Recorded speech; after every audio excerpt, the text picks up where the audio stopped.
kura hii ya maoni ilikuwa na shabaha ya kupata taswira ya hisia za wananchi kuhusu hali ya siasa na uchaguzi wa rais, wabunge na madiwani. Mikoa iliyofanywa kura ya maoni ni Arusha.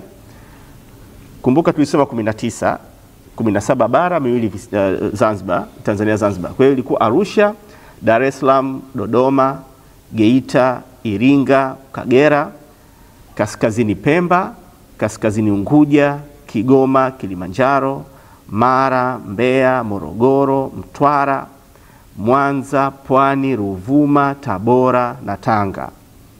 Utafiti huu ulihusisha Watanzania watu wazima 1976. Hii ndio idadi ya watu ambao waliweza kutoa maoni yao, 1976. Wote hawa walikiri kuwa ni wapiga kura halali walioandikishwa kwa mujibu wa sheria ya uchaguzi. Kwa hiyo hawa 1976 walikuwa ni watu ambao wana sifa ya kupiga kura, lakini sio tu sifa ya kupiga kura kwa mujibu wa katiba, lakini pia walikuwa wameandikishwa na Tume Huru ya Uchaguzi katika kushiriki, kwa madhumuni ya kushiriki zoezi hilo la kupiga kura. Utaratibu wa random sampling au sampuli nasibu hutumika sana katika tafiti nyingi duniani. Faida zake ni pamoja na kuongezeka kwa usahihi na gharama zake kwa chini. Huu ni uteuzi usiopendelea ambao huongeza uaminifu wa matokeo ya utafiti. Kwa kuchagua washiriki bila mpangilio kutoka kwa idadi kubwa zaidi, watafiti hupunguza hatari ya upendeleo wa uteuzi. Ndio maana katika sampuli nasibu ambayo sisi CAP tumefanikiwa kupata washiriki takriban wenye mwelekeo wa uungwaji wa vyama vyote vya siasa vinavyoshiriki katika uchaguzi mwaka huu. Kwamba hii staili ambayo tumetumia, mtindo ambao tumetumia, kwa sababu ni mtindo fanikifu ukilinganisha na mitindo mingine ya tafiti, tumeweza kupata washiriki ambao wameonekana kuunga mkono takriban vyama vyote vinavyoshiriki uchaguzi mkuu. Utagundua pia chama kama Chadema ambacho hakishiriki uchaguzi mkuu mwaka huu nacho kimetajwa na washiriki wakati wa kuendesha zoezi hili. Kwa hiyo ni zoezi ambalo lenyewe lengo ni kutaka kujua ufahamu, utayari, ufuatiliaji na upigaji kura siku ya uchaguzi mkuu. Kwa hiyo kwa sababu hiyo sisi hatuangalii wewe ni nani, tunakuoji na unatupa maoni yako na sisi tunayachukua na kuyaheshimu.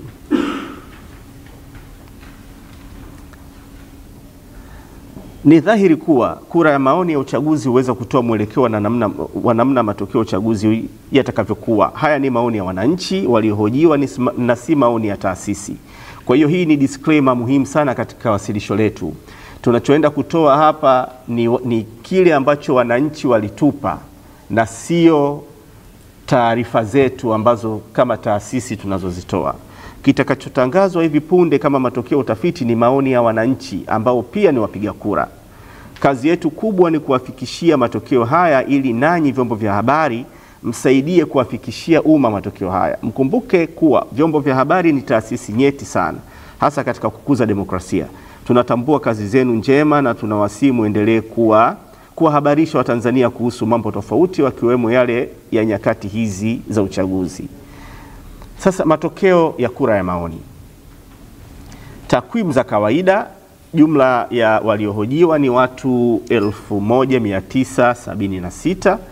Wanawake walikuwa 988 na wanaume walikuwa 988. Kwa hiyo tulijitahidi kama taasisi kuhakikisha kwamba idadi ambayo tunaihoji kwa madhumuni ya kupata maoni yao kuelekea uchaguzi mkuu inakuwa na uwiano wa 50-50 baina ya wanawake na wanaume.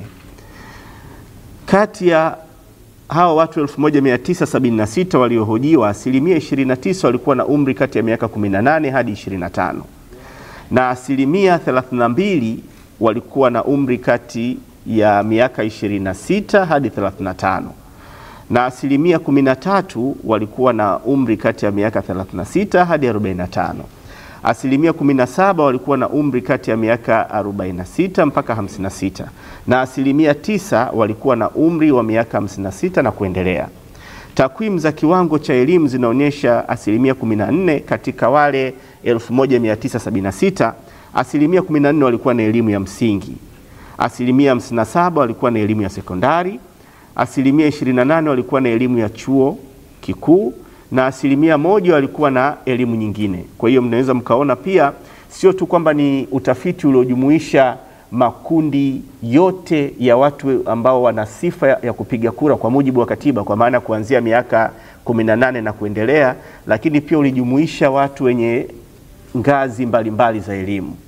Ndio maana tukasema kwamba matokeo haya ni matokeo ya kisayansi kwa namna ambavyo data za waliohojiwa zinaenda sambamba na kile ambacho sisi tunaamini kwamba ndio sayansi yenyewe.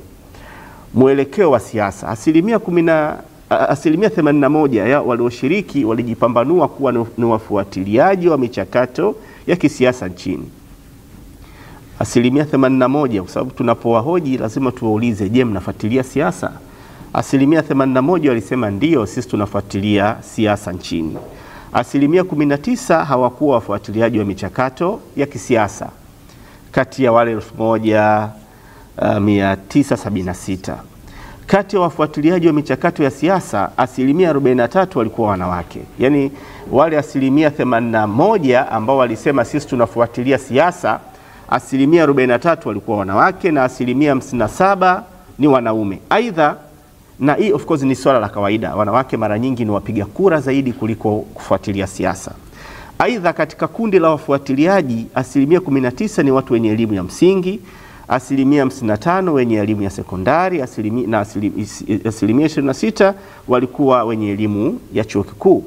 Kuhusu ushiriki katika mikutano ya kampeni ya vyama vya siasa kuelekea uchaguzi mkuu wa rais, ubunge na udiwani, asilimia 53 ya walioshiriki utafiti wameshiriki katika mikutano ya kampeni ya vyama vya siasa.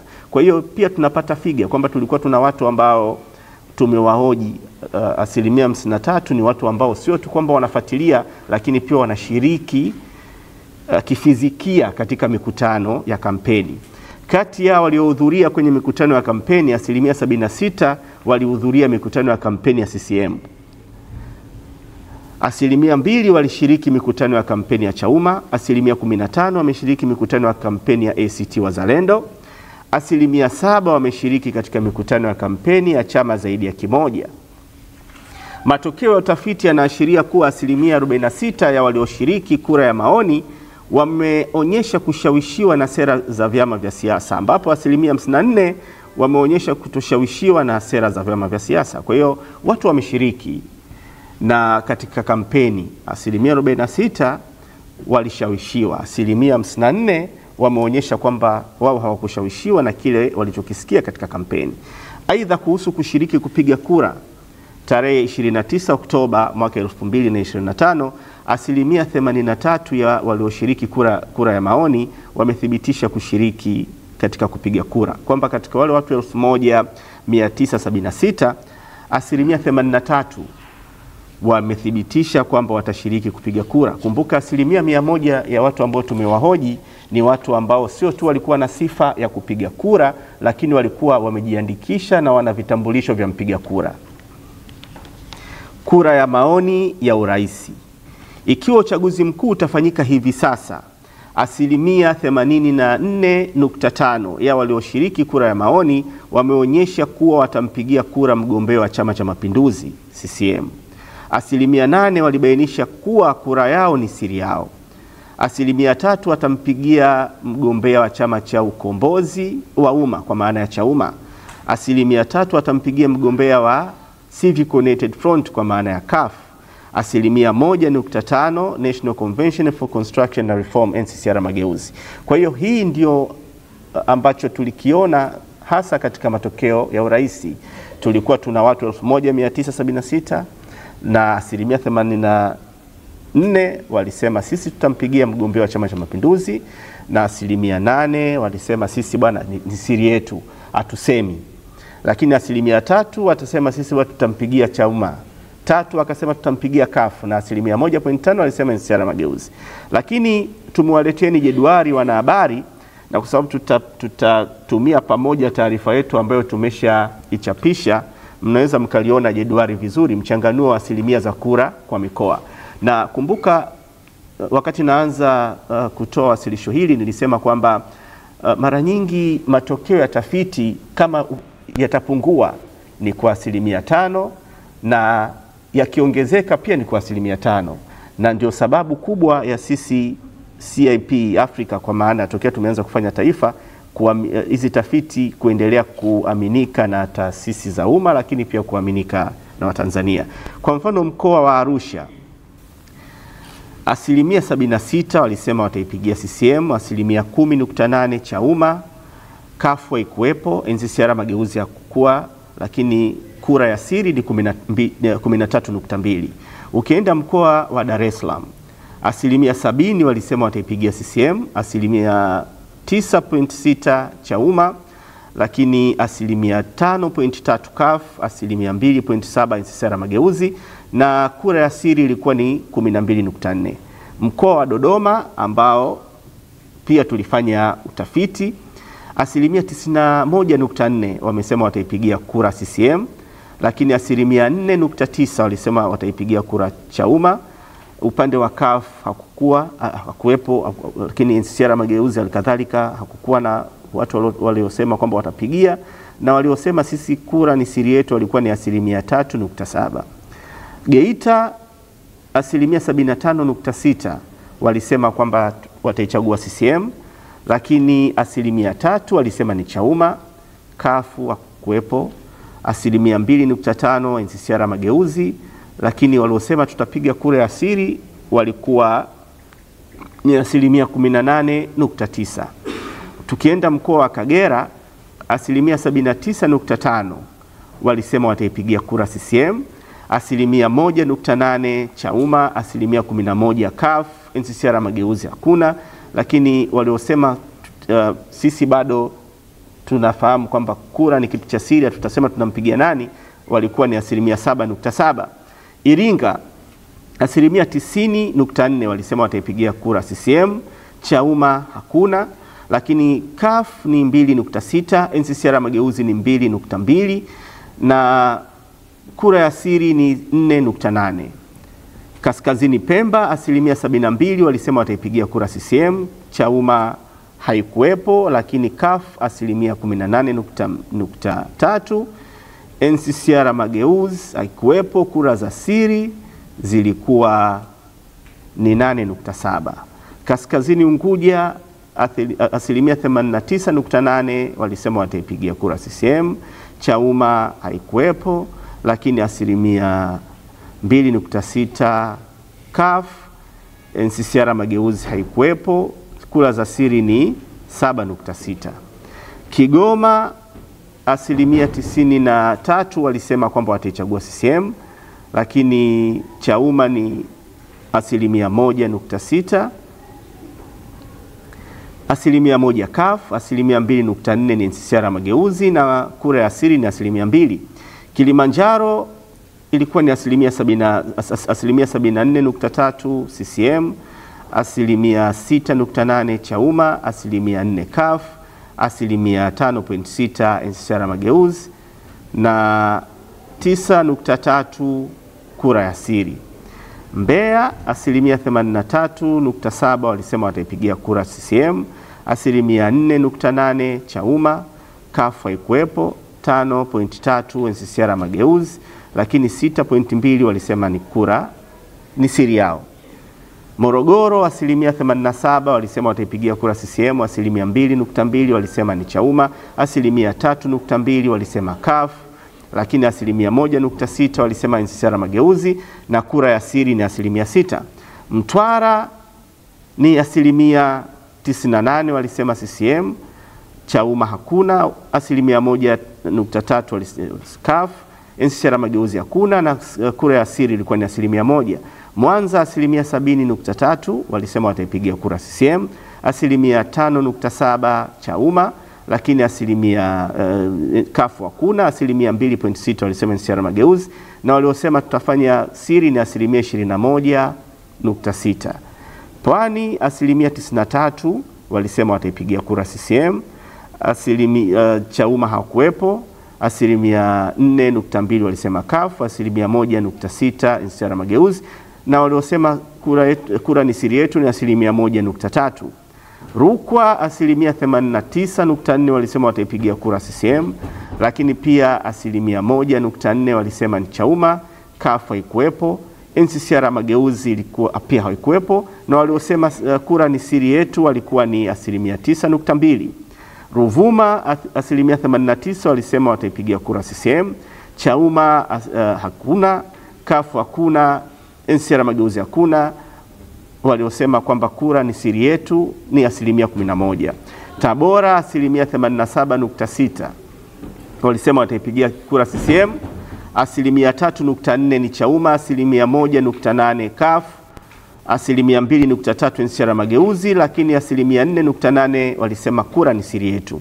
Tanga walisema 95.3% wataipigia kura CCM, 1% walisema Chauma, 1.7% walisema CUF, NCCR Mageuzi hakuna, na 2.4% walisema kwamba kura ni siri yetu. Kwa hiyo hili tumewaleteni jedwali kama tulivyosema, tutatumia pamoja, kwa maana ya kwamba tutashare na nyinyi wanahabari ili muweze kulipitia vizuri, ili baada ya kutangazwa kwa matokeo ya uchaguzi mkuu tunaweza tukaona kile ambacho sisi CIP Africa tunaita kwamba ni utafiti wa kisayansi, kwa maana kama kutapungua tofauti ikienda chini itakuwa takriban 5%, na ikienda juu basi haitozidi 5% kwa kile ambacho sisi tumekibaini katika utafiti wetu.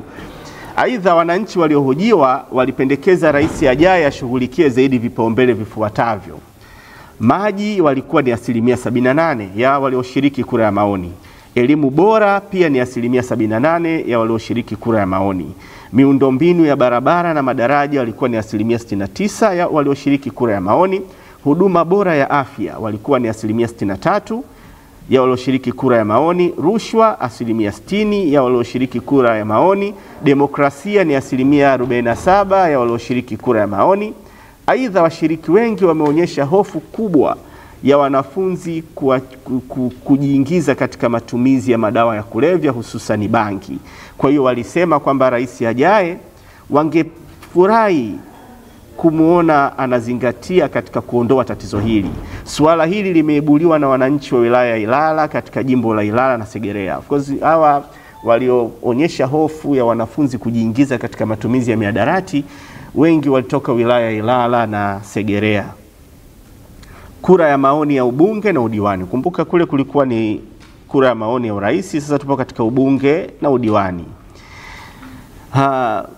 Tafiti hii inahitaji uchambuzi wa kina kwa sababu kuna mkanganyiko, kwa kuwa kuna ripoti zenye majina ya wagombea bila vyama na pia kuna ripoti zenye vyama bila majina ya wagombea. Tunaendelea kuchambua, tutawafahamisha wakati wa kuripoti awamu nyingine ya kura ya maoni baada ya takribani juma moja kutoka sasa. Aidha, kuhusu vipaumbele ambavyo wananchi wangependa wabunge na madiwani wao wavishughulikie baada ya uchaguzi mkuu ni kama ifuatavyo: barabara 75%, maji 75%, kuondoa michango mashuleni 61%, na madawa kwenye zahanati ni 59%. Kwa hiyo haya ni mambo ambayo tuliowahoji. Ukiwauliza unamchagua nani mbunge, bado unaona kabisa walikuwa hawaelewi, hawajafanya maamuzi. Lakini ukiwauliza wewe ungependa mbunge ajaye akufanyie nini, 75% wanasema sisi tungependa barabara, 75% wanasema sisi tungependa maji, lakini 61% wanasema hii michango mashuleni inatuchosha, lakini 59% wanasema madawa kwenye vituo vya afya yapatikane. Hivi haya ndio matamanio ya wananchi kutoka kwa wawakilishi wao katika ngazi ya ubunge na udiwani.